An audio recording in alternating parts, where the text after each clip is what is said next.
Hello, everyone. Welcome to another episode of the Critics Collective, and today we're going to be talking about Ne Zha 2. Um, well, basically, the story basically followed right after the original, where Ne Zha and Na Bing lost their body, and now they don't have their physical body anymore after being struck by the heavenly the godly lightning. Um, they have to find a way to retrieve their body now, and Ne Zha being the Chaos Pearl, and Obeng being the Spirit Pearl, who origin in the original story, which was stolen and given to the Dragon King by Shen. So those two in the story, they do focus on not too much, but they focus on how they opposite those two. As Ne Zha is the Chaos Pearl, and you see his very brash and gets himself in somewhat trouble based on how he acts to his bratness, and you have the Spirit Pearl, who's the total opposite, but also um, kin to the Dragon King. But when these two work together, they become one. But overall, the story great. Now that Ne Zha and Obeng have to work together and do this trial to become Zhang, or aka immortals. And throughout this journey, you meet a bunch of new characters. And I would say the first half of the story is very, centered, and you will hit that like centered around children. But when it picks up later on, you're like, oh, damn, it's getting more to the a little dark. Not that, but a little dark. The story gets more heavy.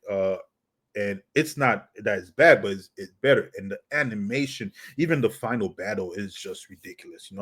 And I would say, if you're a big anime fan, this is definitely something I would highly suggest to watch, because the animation alone, where you have Disney, Paramount, Sony, DreamWorks, who make great animation, this I would say is top tier right now compared to those animation. And again, overall, the story is great.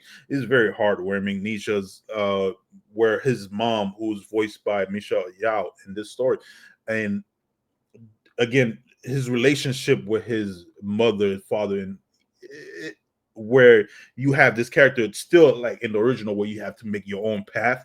They still keep that story. Nothing changed much, but overall, the action wise, the animation, it encompassed the film and so well that I'm definitely going to watch it again, and I would suggest everybody to watch it again.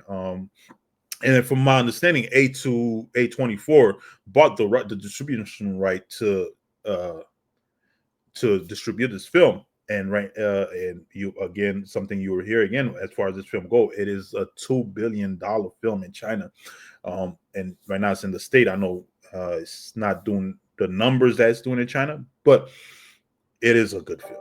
And you guys are definitely missing out on something if you haven't watched it. And don't just go and watch this, because you will not understand most of the story, and you feel confused. I would highly suggest watch the first one, then watch this one, and you have a better understanding as far as the lore go. They do some free take freedom with some of the lore as far as the whole story Ne Zha go, but it doesn't really affect the story. It's still a great family story. And again, the action, the animation is great. But as you guys are well aware, over here at the Critics Collective, we like to give these films their accolades. And again, 5 accolades over here: excellent, 4 good, 3 average, 2 below average, 1 poor quality, and always my favorite, 0 horrible. So overall, I'm gonna give this film a 5. Very excellent film. Excellent. And I'm gonna keep saying it. Highly suggest to watch it. Bring your family, bring your kids. The story is great. It's a good lesson for anybody. So, but definitely something I would highly suggest to watch. And if you haven't watched it yet, watch the first one, then go watch this one. But overall, guys, if you've enjoyed this review, please leave a comment down below. Let us know what you think. Have you watched Ne Zha? How do you feel about Chinese lore, mythology and stuff? Let us know. And of course, please don't forget to like and subscribe to the channel. And y'all have a good day.